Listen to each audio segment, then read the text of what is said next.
Hello, good evening. നല്ല വിദ്യാഭ്യാസം, ഉയർന്ന ജോലിയൊക്കെ എല്ലാവരുടെയും എക്കാലത്തെയും സ്വപ്നമാണ് അല്ലേ.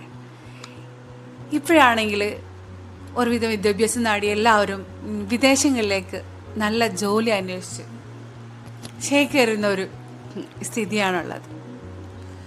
അവിടെ എന്ന് പറയുമ്പോൾ നമുക്ക് അതാത് മേഖലകളിൽ നല്ല പ്രവൃത്തി പരിചയം വേണം, അത്യാവശ്യം നല്ല വിദ്യാഭ്യാസം വേണം.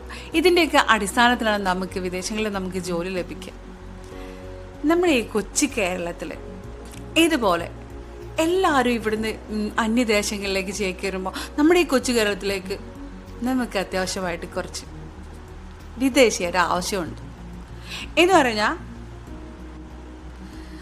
വിദേശീയരെന്ന് ഞാൻ ഉദ്ദേശിച്ചത് വേറെ ഒന്നും കണ്ടല്ല, നമ്മുടെ ഈ കേരളത്തിൽ ഒരു മൂലയിൽ ഒരു സ്ഥാപനത്തിലേക്ക് കുറച്ച് ജോലിക്ക് ആളുകൾ ആവശ്യമുണ്ട്. നല്ല മോഹിപ്പിക്കുന്ന സാലറി ഉണ്ട്, ഫ്രീ ആയിട്ട് ഭക്ഷണമുണ്ട്, താമസ സൗകര്യമുണ്ട്. പോരെങ്കിൽ 3 മണിക്കൂർ മാത്രം നമുക്ക് ജോലി എടുത്താൽ മതി. ബാക്കിയുള്ള സമയം പാടുകയോ ഓടുകയോ ഡാൻസ് ചെയ്യോ എന്ത് വെള്ളം നമുക്ക് ചെയ്യാം.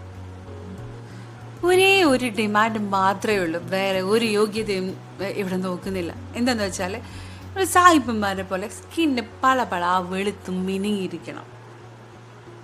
അതായത് നമ്മുടെ ഇന്ത്യൻ സ്കിൻ ടോണുകാരെ പരിഗണിക്കുന്നില്ല അത്.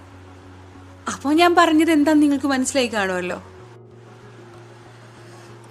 വന്നിപ്പോൾ എന്തൊരവസ്ഥയാണല്ലേ. എന്തൊക്കെയാണ് നമ്മുടെ ഈ കൊച്ചു കേരളത്തിൽ നടക്കുന്നത്.